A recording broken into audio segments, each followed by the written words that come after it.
ερευνολόγος, ακαδημαϊκός, υποψήφιος βουλευτής Λεμεσού του Δημοκρατικού Συναγερμού.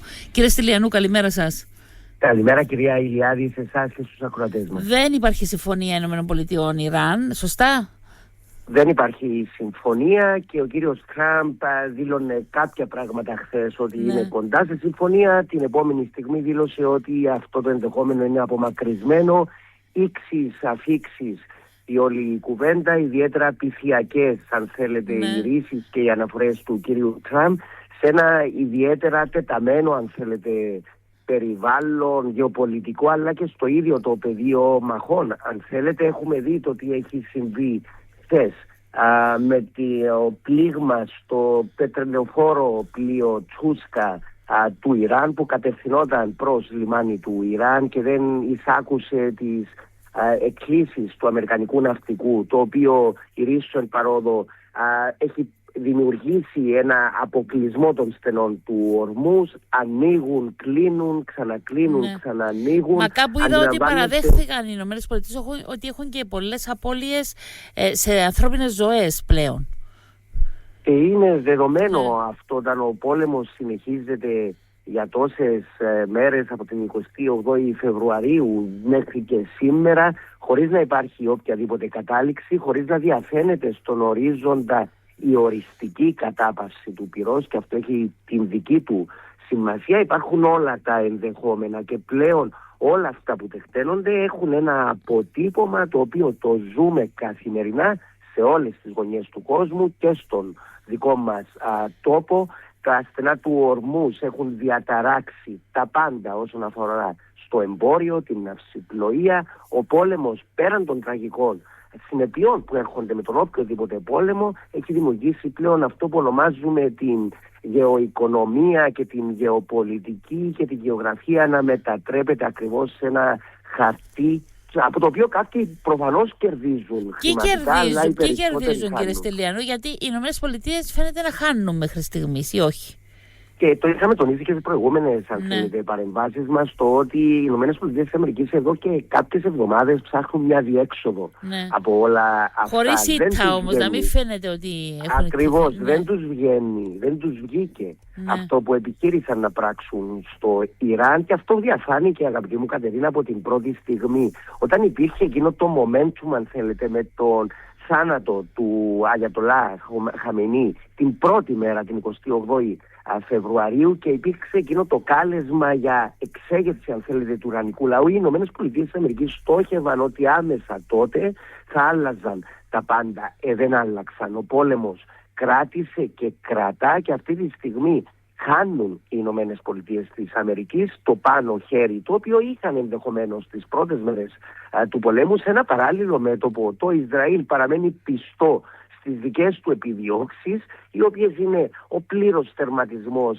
της απειλής η οποία προέρχεται από το Ιράν. Έχει ανοίξει ένα ιδιαίτερα σημαντικό μέτωπο στο Λίβανο, πέραν του 1 εκατομμυρίου ανθρώπων εκτοπισμένων, χιλιάδες οι νεκροί στο Λίβανο. Υπάρχει το ενδεχόμενο διατάραξης και των στενών και της διορίας του Σουέζ. Υπάρχουν όλες αυτές οι αλυσιδωτές, αν θέλετε, συνέπειες παγκόσμια στο εμπόριο, στην οικονομία, στην ναυσιπλοεία, στην διακίνηση αγαθών, ανθρώπων και ούτω καθεξής. Άρα αντιλαμβάνεστε ότι αυτός ο πόλεμος είναι ένας τραγικός πόλεμος από όποια πλευρά και αν το πάρει. Προς τα πού πάει τώρα, διότι φαίνεται ότι ο Τραμπ βιάζεται να τελειώσει ο πόλεμος, αλλά το Ιράν σαν να μην θέλει να τελειώσει το αμέσως επόμενο διάστημα.